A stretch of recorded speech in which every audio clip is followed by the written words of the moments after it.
What's up guys, welcome back. This is Shukesh Panik once again, and today you are watching the second episode of the awesome tips and tricks series reviews on this all new Samsung Galaxy S6 Edge Plus. Well, you can check the description below for the link of first episode, and as I discussed on the episode 1, this device has got both beauty and brain. With a huge vibrant display, front and back glass, curved edges and metallic bezel make this device one of the most desirable phone of 2015. The innovative software features and the hidden tweaks add to the craze for this Galaxy S6 Edge Plus. Today in this video, I'll be showing the top features of this device and some tips and tricks. Hopefully you'll find this video very helpful as always. Well, the very first feature I'm gonna talk about today is the Samsung Minox feature, which is my personal favorite. Though it's not pre-installed, you get a download link here in this device security, and what Minox does is it actually creates a separate workspace in your device which is isolated and password protected. So you are actually maintaining two profiles on your phone, and let me show you the storage settings where you'll find there is a separate space allocated for the Samsung Knox. So if you want to hide your activities or just prefer to keep your personal life private, then this feature might be very handy. For example, if you click some images with the Minox camera app, then the images won't show up on the stock gallery. Let me show you. As you can see, there is no trace of the clicked images, but you can find those in the Minox gallery app. Anything you do here, from calling a person, sending a message, browsing, watching videos, sending WhatsApp messages, etc., won't have any trace on the stock applications. Third-party apps are also supported, and you can lock Minox anytime. Just click on More and Lock. The lock code can be different from the device unlocking password. Next time you want to check the Minox apps, you need to put the password, which can be your fingerprint as well. So overall, this is a must-try feature on this S6 Edge Plus. Interestingly, on this very same device, there is a private mode which is actually different from Minox. You can hide media files like your images, videos, voice files, music and documents. To enable this feature, hit the settings menu, privacy and security, private mode. Again, the private mode password is different from your device and Minox password. Well, the main difference in between the private mode and the Minox is you can actually move your content to private. For example, if you click an image with the stock camera app and want to hide it, just click on the More and move to private. It's as simple as that. So again, a very handy feature I think everyone needs. Well, let's quickly go through the Smart Manager application that is preloaded, and in the device security option you can actually scan the device for malware, adware, etc.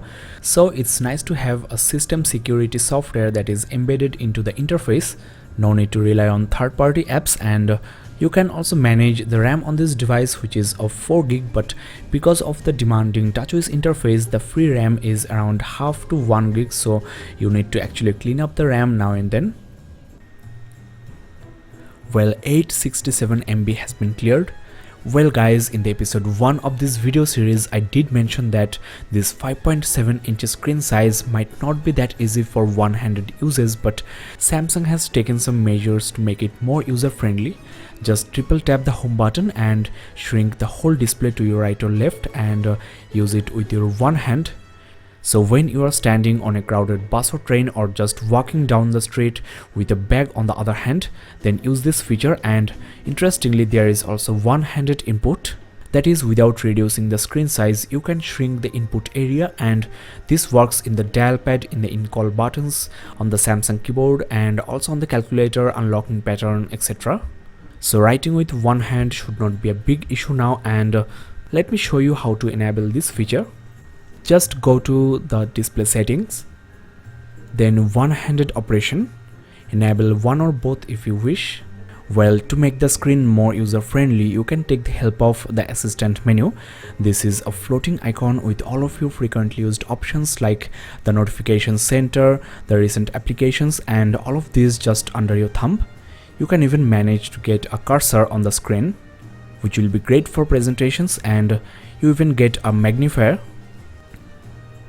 Interestingly, the assistant menu can be made contextual. That is, when you're on the dial pad, this can bring you handy options like call logs, send messages and add to contacts. If you're on the camera, then you can quickly access the gallery and also switch camera. To get the assistant menu, just hit the settings, accessibility and dexterity and interaction. Assistant menu. Assistant plus makes it contextual. Well, under vision, I want to show you a couple of options. First of all, there is magnification gesture, that is, just by triple tapping on the screen, you can magnify the whole display and pan with 2 fingers. You can pinch to zoom as well. Triple tapping and holding on the screen will temporarily magnify the screen. Apart from this, there are a couple of other options like color adjustment, which is very handy for colorblind people. You can make the screen present the best color for your eyes. Just arrange these boxes in accordance with similarity. It's a very simple process for fine-tuning the screen. Again, under the accessibility settings, there is a direct access option. That is, instead of getting the one-handed screen, you can enable any of these by triple tapping the home button. For example, I have enabled grayscale and I can now make the screen go grayscale anytime, anywhere. In this way, you can save battery because this is Super AMOLED and it's highly power saving in grayscale mode. In this mode, reading experience is also better, so when you are browsing or just reading an ebook, triple tap the home button and go grayscale. Next, I have a single tap mode, which I prefer to keep on all the time on Samsung devices. Let me now give you a demo. When you receive a new call, just tap on these icons, no need to swipe. This also works on the calendar, events and alarms. You must be familiar with the Smart Stay feature. That is, with the help of the front-facing camera, the phone can keep the screen on as long as you are looking at it. So while browsing or reading, no more interruptions. You might also know that taking a screenshot can be as easy as that. Just swipe your hand on the screen and the same can be done by pressing the home button and the power key simultaneously as well. To enable palm swipe to capture, hit the motions and gesture settings and check this option here. The screen of the Galaxy S6 Edge Plus is huge and it can manage 5x5 icons, but you can switch to 4x5 or even 4x4. Now Samsung's new TouchWiz interface looks much better than before, but what makes me more excited is the theme support. These themes change the overall look and feel of the phone, and the basic difference in between these themes and third-party launchers is the system applications like the dial pad, messaging, contact and even the notification center match the theme. You can download hundreds of themes from the theme store for free. Just log into your Samsung account. Next, I'll be showing you some interesting options from the settings menu. Just check the accessibility settings and hearing. Now you can enable the camera flash for notifications, and there are some sound detectors as well. You got a baby crying detector, that is, the phone will record when the baby cried, and this might help you monitoring your babysitter, or just keep the phone by the side of your baby when you go to sleep. You'll get an idea about when and how many times your baby cried. So quite an interesting feature. The doorbell detector detects your doorbell ring and you need to record it first. Under dexterity and interaction, you get universal switch. With the help of the front-facing camera, the phone can track your gestures and perform some specific task. For example, move your head up, and these are the things you can do, like increase the volume, and moving head down can decrease the volume. So how cool is that? You can even check the notifications, go to the recent applications, home, back or move to the next options just by opening your mouth or a blink. There is also interaction control, which is a must-try feature when you are gaming. In this mode, the capacitive keys like the back and recent keys, even the home, power and volume keys don't work. Just tap and hold the volume down key and the home button simultaneously for a while. A certain part of the screen can be disabled from touch as well. Select the part you want to disable just like so. Now if the curved edge of the screen is bothering you, if you are always accidentally touching it, then this might help. Select the notification bar at the top if you want to disable it from coming down. These three keys can be enabled as exceptions as well. So while gaming, just enable this interaction control and there will be no interruptions. Well guys, I'm gonna briefly discuss the pin windows feature as well. In the recent applications you might see this icon here. If not, then you need to enable this manually. Now this application, that is the settings menu, is locked or pinned. You can access in between options but cannot go to home screen, and even the power key just turns the display off. So again, this might be quite helpful in the browser, gaming or ebooks. You won't close the game accidentally. Press and hold the back and the recent key simultaneously for a while to unlock the application. To enable pin windows, just go to lock screen and security, other security settings, then pin windows. You can even lock the pinned applications with the lock screen password.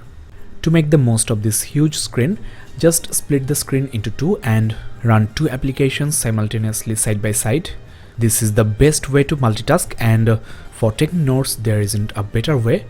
Launch the browser and the memo applications and click on the bubble here for this option. Now just drag and drop the paragraph you want to copy. It's as simple as that. Even images can be added to the memo, just like so. Now you can convert any of these windows into a floating icon, and clicking these icons will open the application in a floating window. So there are a couple of ways you can multitask. You can move it anywhere, you can resize, and swiping down this application to the bottom or top can split the screen into two once again. Now there are other ways to convert running applications into a floating one. Just swipe from either corners at the top and there you go.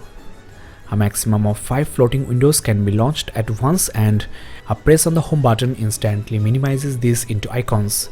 So you can keep the dial or messaging app floating on the screen, whatever you do, like if you are gaming or in any application you can make a call or check your messages on the go. So a very nice feature you have on your smartphone.